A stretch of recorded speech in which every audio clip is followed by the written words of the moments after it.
Madilim na langit, kulog, sunod-sunod na lindol at balitang naglalaho sa screen. Gera, gutom, epidemya.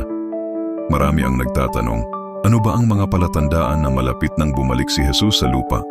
Mga senyales ng panahon, digmaan, tagutom, lindol, mga tao na nag-aaway. Sabi sa banal na kasulatan, magkakaroon ng digmaan, gutom, lindol at sakuna.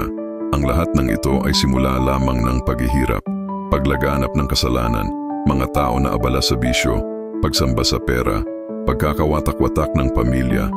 Ang pag-ibig ng marami ay lalamig, ang kasamaan ay maghahari sa puso ng tao.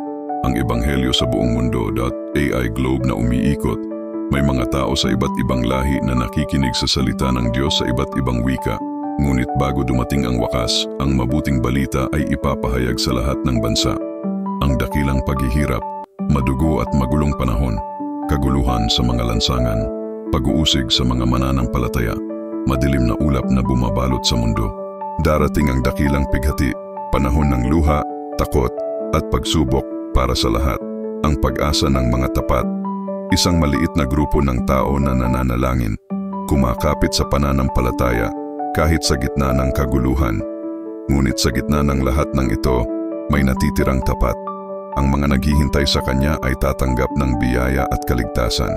Ang pagdating ni Jesus, langit na biglang bumukas, liwanag na nakakasilaw, trompeta na umuugong, at isang figura na dumarating na may kaluwalhatian. At sa gitna ng dilim, darating si Jesus. Hindi bilang sanggol na ipinanganak sa sabsaban, kundi bilang hari ng mga hari. Mga tao, ilan ay natatakot, ilan ay nakangiti sa pagdating ng liwanag. Para sa iba, ito'y magiging pighati at hatol. Ngunit para sa ilan, ito'y biyaya at kaligtasan. Kung dumating siya bukas, saan ka tatayo? Madilim na ulap, sunod-sunod na flash ng balita, digmaan, pandemya, lindol, gutom. Marami ang hindi nakakaalam. Ano ba ang mga palatandaan na malapit nang bumalik si Jesus? Mga giyera at sakuna tanks, pagsabog, mga tao na nagtatakbuhan, sunod, malalakas na lindol at tsunami. Magkakaroon ng digmaan at sakuna sa iba't ibang panig ng mundo. Ang lahat ng ito'y paalala na ang wakas ay lumalapit. Paglaganap ng kasalanan, mga tao na abala sa bisyo, pera at kapangyarihan, pamilya na nagkakawatak-watak, lalamig ang pag-ibig ng marami. Ang kasamaan ay ituturing na tama, at ang tama ay pagtatawanan. Panlilinlang at huwad na propeta, mga taong nanguuto, mga lider na mapagsamantala, huwad na tagapagturo, maraming lilitaw na huwad na propeta.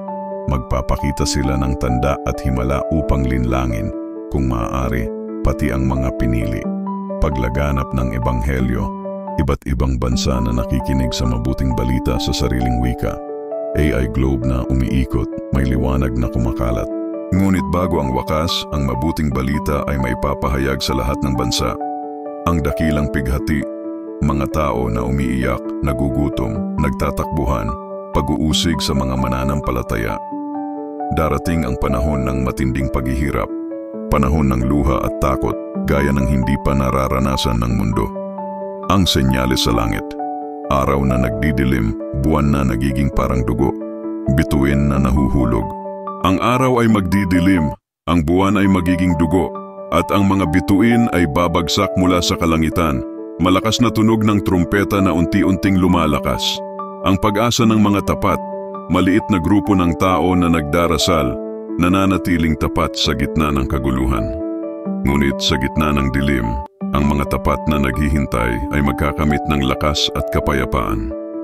Ang muling pagparito, kalangitan na biglang bumubukas, matinding liwanag, Jesus na dumarating kasama ng mga anghel, at darating siya, hindi na bilang isang sanggol sa sabsaban, kundi bilang hari ng mga hari, upang hatulan ang masama at iligtas ang tapat. Hatol o biyaya, dalawang uri ng tao. Iba'y natatakot, lumuluha sa hatol, iba'y nakangiti, nakataas ang kamay sa liwanag.